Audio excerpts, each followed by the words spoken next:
కాంగ్రెస్ పార్టీలో చేరిన బీఆర్ఎస్ ఎమ్మెల్యేలపై ఇప్పుడు గులాబీ పార్టీ ప్రత్యేక వ్యూహంతో ముందుకు సాగుతోంది. ఈ ప్రక్రియలో ఇద్దరు ఎమ్మెల్యేలపై మాత్రం ఖచ్చితమైన వేటు పడుతుందన్న చర్చ మరింత బలపడుతోంది. ఫిరాయింపు ఎమ్మెల్యేల అంశం తారాస్థాయికి చేరుకుంటున్న సమయంలో స్పీకర్ నోటీసులు, విచారణలు కొనసాగుతుండగా సుప్రీంకోర్టు విధించిన గడువు దగ్గర పడుతోంది. ఈ పరిస్థితుల్లో బీఆర్ఎస్ రెండు దారుల్లో ప్లాన్ చేస్తుందట. ఒకవైపు చట్టపరంగా పోరాటం, మరోవైపు ప్రజాక్షేత్రంలో బలమైన సందేశం ఇవ్వడం. ఇప్పటికే సుప్రీంకోర్టులో తమ వాదనలు వినిపించిన బీఆర్ఎస్ ఇప్పుడు స్పీకర్ దగ్గర ఎమ్మెల్యేలను అనర్హులుగా ప్రకటించాలని గట్టిగా కోరుతోంది. అదే సమయంలో ఫిరాయించిన ఎమ్మెల్యేల నియోజకవర్గాల్లో సభలు, సమావేశాల ద్వారా ప్రజల్లో చర్చ రేకెత్తించే ప్రయత్నం చేస్తోంది. ఈ క్రమంలో మహబూబ్ నగర్ జిల్లా గద్వాల నుండి బీఆర్ఎస్ తన ఉద్యమానికి శ్రీకారం చుట్టింది. గద్వాలలో జరిగిన సభలో వర్కింగ్ ప్రెసిడెంట్ కేటీఆర్ కాంగ్రెస్ లో చేరిన కృష్ణమోహన్ రెడ్డిపై బహిరంగంగా ప్రశ్నలు సంధించారు.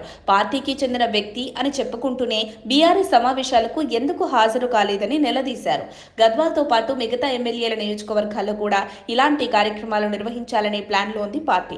దీని ద్వారా స్థానిక ప్రజల ముందు ఫిరాయింపు ఎమ్మెల్యేల వైఖరిని బహిర్గతం చేయడమే కాకుండా తమ క్యాడర్లో ఉత్సాహం నింపాలని ప్రయత్నిస్తోంది.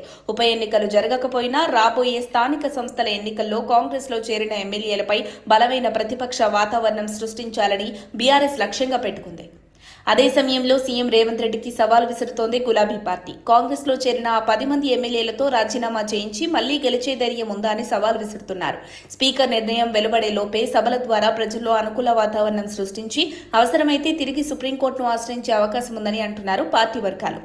ఇకపోతే ఇప్పటికే 10 మంది ఫిరాయింపు ఎమ్మెల్యేలో 8 మంది స్పీకర్ నోటీసులకు సమాధానాలు ఇచ్చారు. కానీ Khairatabad MLA Danam Nagender, station Ghanpur MLA Kadiyam Srihari మాత్రం ఇంకా స్పందించకపోవడం చర్చనీయాంశంగా మారింది. వీరిద్దరిపై మాత్రం అనర్హత వేటు ఖాయం అన్న అభిప్రాయం వ్యక్తమవుతోంది. స్పీకర్ కు సమర్పించిన వివరణలపై బీఆర్ఎస్ తీవ్ర అభ్యంతరం వ్యక్తం చేస్తూ ఎమ్మెల్యేల పార్టీ మార్పు విషయానికి సంబంధించిన సాక్ష్యాధారాలు మరోసారి అందజేయాలని నిర్ణయించుకుంది.